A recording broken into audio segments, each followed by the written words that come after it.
ಮತ್ತೆ ರೈತರು ಬಾಳೆ ಎಷ್ಟು ಕಷ್ಟ ಐತಿ ಅಂತ ಮಾಡ್ರಿ ನೀವು. ಎಷ್ಟು ಕಷ್ಟ. ಎಲ್ಲಾ ಚಲೋ ಇದ್ದವ್ರಿಗೆ ಆಫೀಸ್ನಾಗ ಕುಂತ ಕೆಲಸ ಮಾಡೋರಿಗೆ ರಾತ್ರಿ ಕರೆಂಟ್, ಮುಂಜಾನೆ ಕರೆಂಟ್. ಆಫೀಸ್ನಾಗ ಕುಂತ ಕೆಲಸ ಮಾಡೋರಿಗೆ ಮುಂಜಾನೆ ಕರೆಂಟ್. ನೀವು ಹಾಸ್ಪಿಟಲ್ ಕೆಲಸ ಮಾಡೋರಿಗೆ ಮುಂಜಾನೆ ಕರೆಂಟ್. ಆದ್ರೆ ಗೊತ್ತಿರ್ಲಿ, ರೈತ ಮಾತ್ರ ಯಾಕೆ ಅವ್ನ ಸಂಸಾರ ಇಲ್ಲ, ಅವ್ನ ಹೆಂಡತಿ ಮಕ್ಕಳಿಲ್ಲ, ಅವ ಮನುಷ್ಯ ಅಲ್ಲ.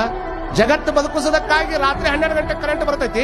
12 ಗಂಟೆಗೆ ಎಲ್ಲ ಹೆಂಡತಿ ಮಕ್ಕಳನ್ನು ಬಿಟ್ಟು ಕಾಲಾಗ ಒಂದಿಷ್ಟು ಹವಾಯಿ ಚಪ್ಪಲಿ ಹಾಕೊಂಡು ತಲೆ ಮೇಲೆ ಒಂದು ಬ್ಯಾಟ್ರಿ ಕಟ್ಕೊಂಡು ಅವ ಹೊಲ್ದಾಗ ಹೋಗಿ ನೀರು ಹಾಸಬೇಕು. ಮತ್ತೆ ಬರ್ತೈತೆ ಇಲ್ಲೋ ಕರೆಂಟ್ ಅವಾಗ ಕೈ ಕೊಡ್ತೈತೆ. ಎಷ್ಟೋ ಮಂದಿ ಮಕ್ಕಳಾಗಿರ್ಲಾರ್ದಕ್ಕೆ ರಾತ್ರಿ ಏನು ಗೊತ್ತಾಗ್ಲಾರ್ದಕ್ಕೆ ಆ ತಂಪು ಅವ್ನಿಗೆ ಏರಿ ಆ ತಂಪಿನಿಂದ ಕರೆಂಟ್ ಹಿಡಿದು ಕರೆಂಟ್ ಶಾಕ್ ಹೊಡೆದು ಅಲ್ಲೇ ಸತ್ತವ್ರು ಎಷ್ಟೋ ಮಂದಿ ನಮ್ಮ ಕಣ್ ಮುಂದೆ ಕಾಣ್ತಾರ.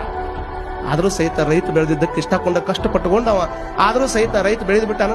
ನಮ್ಮ ಜೀವನದೊಳಗ ನೌಕರಿ ಇದ್ದವ್ರಿಗೆ ನಾನು ಇನ್ನೂ ಹೇಳಿನಲ್ಲ, ನೌಕರಿ ಇದ್ದವ್ರಿಗೆ 30 ದಿವಸದ ಪಗಾರ ಬರಲಿಲ್ಲ ಅಂತಂದ್ರೆ ಭಾಳ ಮನುಷ್ಯ ನೋವು ಆಕೈತಿ. ನಮ್ಗೆ ನೋವು ಯಾಕೈತಿ ಹೇಳ್ರಿ? ಎಲ್ಲ ನಮ್ ಸೆಟ್ ಮಾಡಿ ಇಟ್ಬಿಟ್ಟಿರ್ತೀವಿ ನಾವು ಎಲ್ಲದಕ್ಕೆ ಇಷ್ಟಿಷ್ಟ ಅಂತ. 1 ತಿಂಗಳು ದುಡಿದಿರ್ತಕ್ಕಂಥ ವ್ಯಕ್ತಿಗೆ 1 ತಿಂಗಳು ಪಗಾರ ಬರಲಿಲ್ಲ ಅಂತಂದ್ರೆ ಆತನ ಮನುಷ್ಯ ನೋವು ಆಕೈತಿ, ಭಾಳ ತೊಂದರೆ ಆಗಕ್ಕೆ ಚಲೋ ಮಾಡ್ತಾವ. ಒಬ್ಬ ರೈತ 1 ವರ್ಷ ಹೋಗಿ ಹಾಕಿದ ಅಂತಂದ್ರೆ 1 ವರ್ಷ ಎಲ್ಲ ಬಿತ್ತಿದ್ದೆಲ್ಲ ಹೊಳೆ ಹುಂಚೆನ್ ತೊಳ್ದಂಗ ಆಕೈತಿ. ಎಲ್ಲಾ ನೀರು ಬಂದು ಕೊಚ್ಕೊಂಡು ಹೋಗ್ತೈತಿ.